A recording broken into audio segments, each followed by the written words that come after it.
every week, right here in South County Toastmasters, there is a crime committed. And frankly, I am surprised that our police officer president hasn't got out the handcuffs and taken people away and put them in the hoosegow. The crime is this: poor video quality. Okay, so maybe it's not a big crime, but it's a crime nonetheless. It's a crime when people put in hours of preparation, hours of work. They work on this speech maybe for a month. They do the best they can. Maybe they win the Best Speaker Award. And they get their little SD card and they go home and they look at that little video and they say, this is terrible. Oh, who took those pictures? You know, it's lousy, and it's really a shame that we do that. A lot of times a camera operator will come in late, set up the camera, sort of set it on wide angle, and just sort of sit back, and they don't really care what the speaker's doing or what the camera's doing, and as a result, you just get very poor video. So tonight I'm going to talk to you about the video ABCs, the video basics that you can use not only here in Toastmasters, but also in your personal life. Almost everybody has some sort of small little camera that they could take pictures with. You've got an iPhone that could take pretty nice pictures, but you probably don't know the basics of video. So here are some of the basics. And we're going to start with the A, and the A is audio. Audio is even more important than video, because if you look at a video and you can't understand the audio, you can't hear it, it doesn't make any sense, and what's the point? So audio is even more important than video.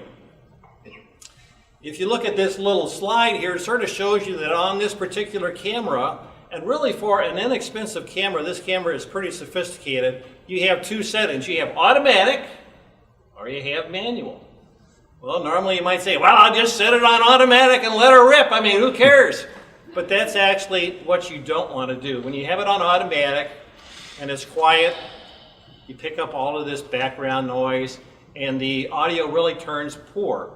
So what you want to do is turn it on manual and sort of set it so that the setting here, and if you look at this little number down here, is around 12. Now I've done this ahead of time. So theoretically, you don't have to do it anymore, but you know how people are. They like to push things, you know, and it's got all sorts of things. So you might want to check it ahead of time.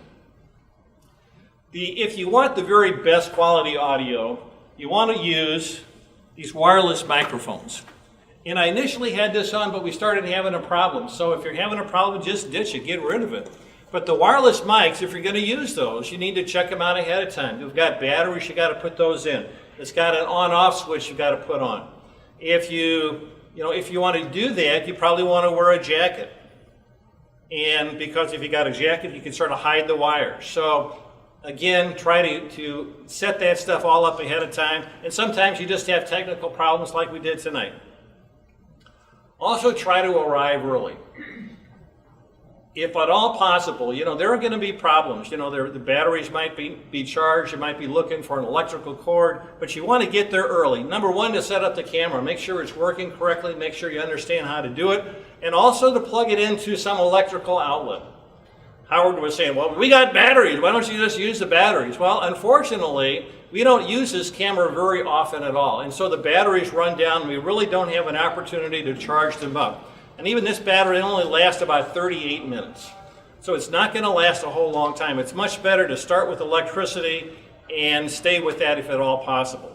Again, set up the wireless microphone, set up the tripod. Again, you can sort of see how Steve has sort of got the tripod set up, and make sure it can move back and forth. I actually brought some little lubricating oil for the tripod because it was sticking. And then finally get the SD cards.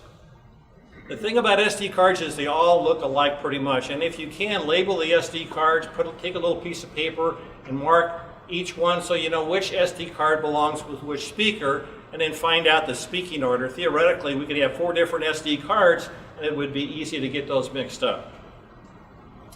Also, on the B, check about your background. What's your background going to be? If you got a dark blue or dark black background, maybe you want to take off that black suit that you got. Maybe you just want to have a white shirt like Bill Gates has got here.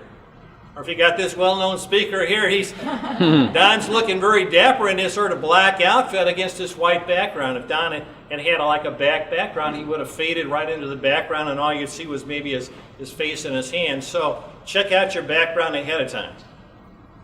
And also get rid of stuff. You may have noticed that I pushed the lectern off to the side. I even pushed the flag off to the side. I tried to get some space for me as a speaker so that I don't have anything distracting in my pictures. You know, when you're taking pictures, you want a picture of the person. You don't want to see anything else in the background.